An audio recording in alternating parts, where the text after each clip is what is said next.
Fala pessoal, tudo bem? Cara, sejam todos muito bem-vindos, eu sou o William Godoy.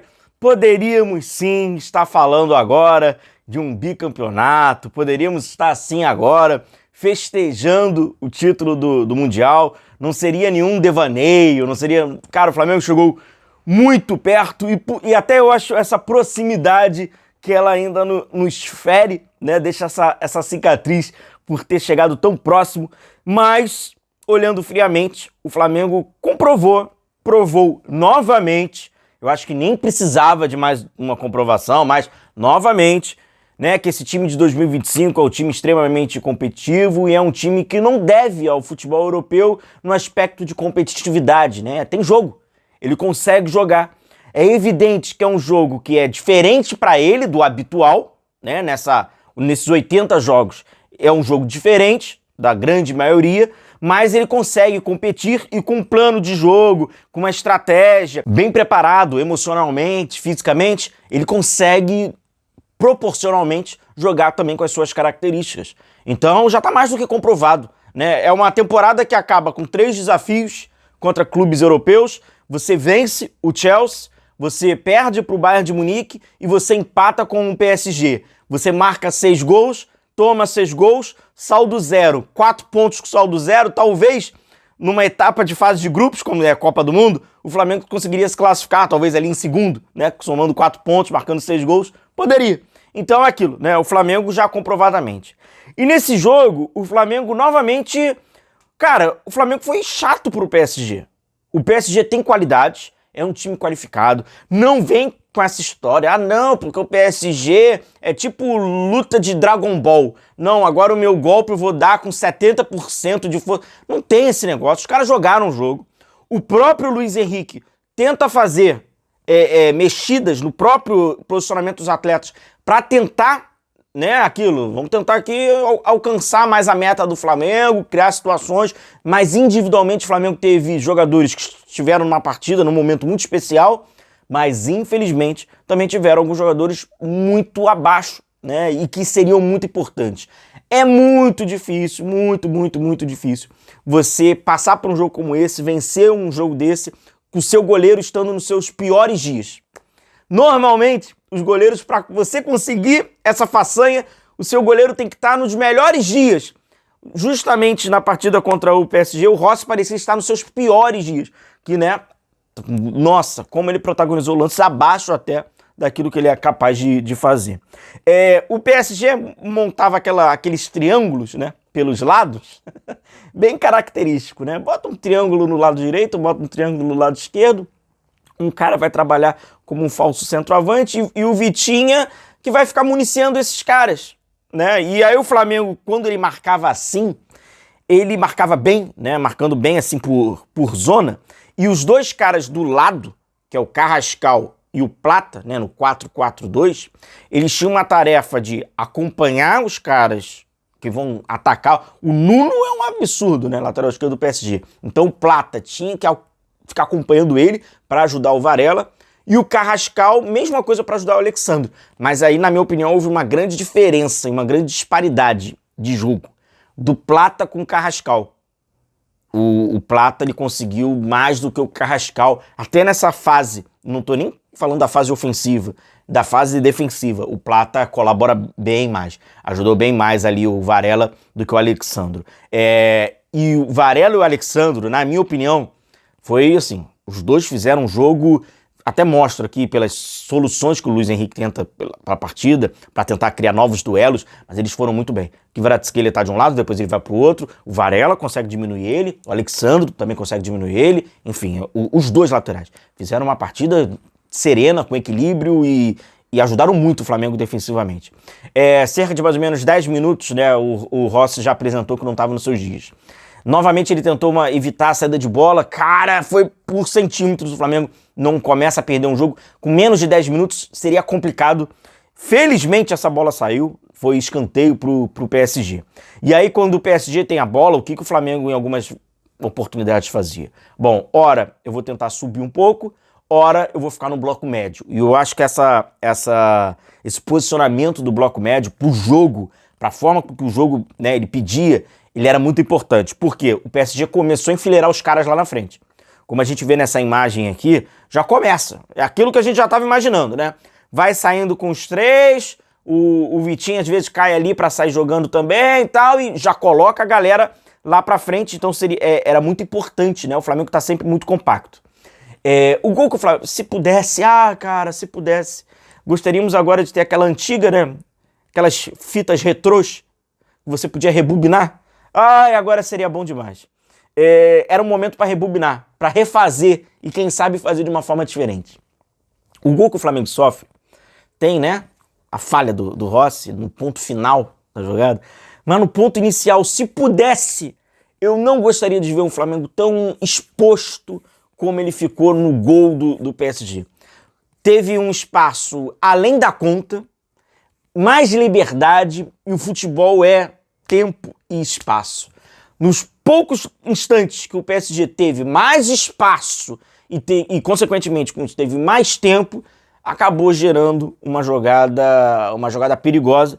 O Flamengo não estava preparado para esse lance. O cara vem pelo lado direito com muita liberdade. E aí o Rossi falha, cara. Nossa, ele perdeu ali o tempo da bola. E aí amaciou. A verdade é essa, amaciou ali pro Kvaratskhelia, que abre o placar no primeiro tempo, que foi difícil. O Flamengo teve dificuldade no primeiro tempo, mas dava para ter ido com 0-0 pro intervalo. E aí era o caminho, né? Sabe aquele 1-0 magro que dá pra conquistar? Era o caminho, mas aí a montanha fica mais íngreme. Vamos pro segundo tempo. O cenário muda, o Flamengo precisa jogar mais, o Flamengo precisa buscar esse resultado. O Flamengo consegue, dentro da perspectiva do jogo, consegue. É evidente que vai faltando um pouco de força, falta mais jogadores, mas aquilo, o Alexandre tem uma tarefa ingrata, o Varela também tem, então eles não podem passar tanto, tem que ser medido, tem que ser equilibrado, e o Flamengo vai, não sei o que, precisa de um jogador para segurar mais a bola, na frente, segura para tocar, para ultrapassar. As perdas de posse de bola no ataque, cada vez que acontece, se tornam mais perigosas, pois aí o PSG vai ligar uma transição, o Flamengo vai, o Pedro entra. Era ideal ter o Pedro, mas não esse Pedro, né? Que condicionamento físico, uma questão óbvia, né? Muscular, mas era importante pela sua característica. O Flamengo consegue o pênalti. Opa! Jorginho, especialista. O Salsicha vai para um lado, a bola vai para o outro. O Flamengo empata, 1-1. Sabe todas aquelas necessidades que tinham, inclusive que elas motivaram colocar o Pedro? Muda completamente, irmão. Naquele instante, tá 1-1, o PSG começa a querer sair um pouco mais. O Flamengo é o roteiro ideal pro time brasileiro que vai ser campeão mundial. Na primeira transição que você vai ter com velocidade, você vai conseguir chegar lá e tal. O Pedro já não tem mais essa velocidade. Já não tá mais que na condição física ideal. Pra marcar, tá difícil. E tem uma condição dele, né, que é muito enfeite, mas isso é um outro papo. Não rolou. Aí, pro jogo, pra ele já ficou esquisitão. E o que o Luiz Henrique começa a fazer? O tempo tá passando. Tá 1-1. Esse time do Flamengo é encardido. Vou começar a fazer mudança aqui das peças. Kvaratskhelia, sai desse Varela aí, meu irmão, porque esse cara tá conseguindo te marcar. Vai pro outro lado. Desiré Doué, sai daí, vem pra cá. Barcola. Então, cara, o Varela e o Alexandre tiveram tarefas muito importantes. Ele foi mudando os lados. O Varela marcou em 120 minutos, né? Kvaratskhelia, Barcola e Desiré Doué. Olhando um olhar sobre um jogo apenas, se o mundo do futebol assiste o jogo e falou, cara, aquele lateral direito ali deu conta do recado, ele seria mais valorizado. Se proporcionalmente o Rossi seria desvalorizado, quem não conhece só esse jogo, o Varela ia ser muito valorizado, até porque o Alexandre já é um jogador mais conhecido, né? Mas o Varela fez uma partida e marcando esses caras que são encardidos. É complicado. Prorrogação, pênaltis, enfim. Não vou mentir. Se alguém chegasse pra mim e falasse, Godoy, tu pega agora, sem saber como é que vai ser o jogo, uma decisãozinha por pênalti? Óbvio, cara. Óbvio. O que nos parecia ser um caminho se tornou, na verdade, né, o trem fantasma, né? Era melhor ter continuado a prorrogação do que os pênaltis. Não fomos nada competentes nos pênaltis. E tem 2 pontos que me deixam até agora pensando e refletindo. Deixa eu só te passar um caminho maneiro. Esse sim é um caminho maneiro, que é o nosso cupom Godoy lá na GoCase.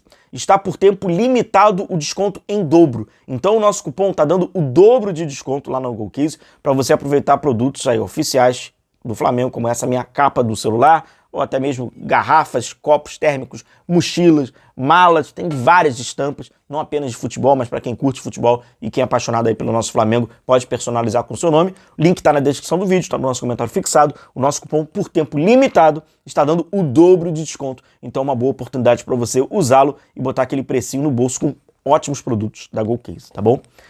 Duas que me pegam assim bastante no pênalti. A primeira, eu reconheço que talvez pode ser a paixão, pode ser o clubismo, eu não sei. Tratem como quiser. Eu não consigo, cara, ver o pé do goleiro, o pé do salsicha, do Scooby-Doo, na linha, cara. Eu não consigo ver nenhuma parte da chuteira desse cara encostando na linha. Pra mim existe aí uma irregularidade, né? A física, a física explica que essa perspectiva, ela pode se chamar paralaxe. E que essa imagem talvez não defina, então a gente não consiga. Mas eu não consigo. Precisaríamos de uma câmera de melhor definição, né? 4K, 8K, 16K, 32K, não importa. Tá muito pixelado, não consigo. Eu acho que poderia ter retornado. Eu acho que deveria. Ah, o Pedro ia perder de novo? Pode ser. Ia bater de letra, calcanhar, não sei o que ele ia querer inventar. Mas talvez ele poderia perder de novo. Mas eu acho que seria justo ele bater de novo. Eu acho que fica martelando na minha cabeça essa, porra, poderia voltar? E por que esse pênalti? Em especial esse pênalti. Porque o Dembélé, ele havia acabado de perder. Nós iríamos entrar na metade, né, da decisão por pênalti. Se o Pedro marca, é 2-1.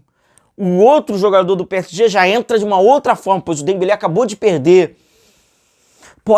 O caminho poderia. Esse pênalti, ele era fundamental. Ele era fundamental. E aí, né, o Pedro desperdiçou, o cara lá não mandou voltar, e eu fico assim, meio que negando, sabe? Tipo, não concordo. E a outra, que é muito duro, e a gente precisa assumir, é que de 5 cobranças, 4 foram desperdiçadas, né? E aí o goleirão lá, o salsicha lá, ele tem os méritos dele, mas ele me gera um certo estranhamento também. Primeiro que não é um especialista em cobranças de pênalti, né?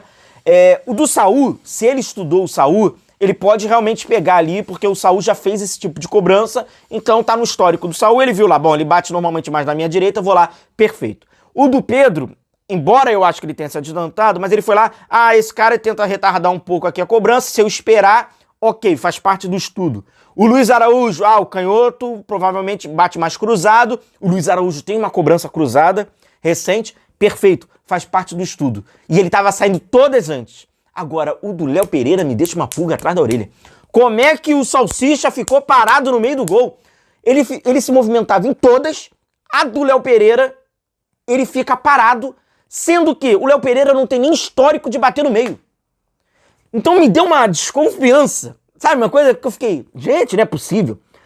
Se o Léo Pereira fosse um atleta com histórico de cobranças no meio, tivesse batido recentemente, por exemplo, Estudiantes, bateu no meio, ele não tem esse histórico, ele não é cobrador, e o cara que tava pulando, porque se você observar com calma, ele pula todas antes.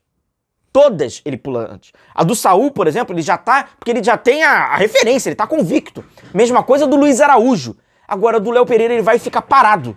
Então, nessa aí, eu fico meio encabulado, porque não tem estudo que comprove que o Léo Pereira bateria no meio, cara. Não vem com essa, não. Não vem com essa, não, porque ele não tem nem esse... Então eu fico meio encabulado, meio bolado com essa. Mas é aquilo, né? O Flamengo empatou, perdeu na decisão por pênaltis, foi extremamente, né, competitivo ao longo da partida, poderia ter vencido, mas para vencer um jogo como esse, você tem que flertar muito mais com a perfeição. E se a gente, né, o Flamengo acabou cometendo seus erros, tem que ser muito mais próximo da perfeição, então acabou escapando. Mas foi muito, muito perto. Um forte e grandíssimo abraço para vocês. Já deixo aqui de antemão o convite para você continuar aqui acompanhando o nosso canal, pois agora entra numa etapa importante da temporada, ativa a notificação e eu já falo agora para você. Primeira saída, Cleiton. O jovem zagueiro do Flamengo vai para o Wolfsburg, da Alemanha. E é só o começo, tá? Galera chegando e alguns saindo. Forte abraço, tamo junto, siga aqui com a gente.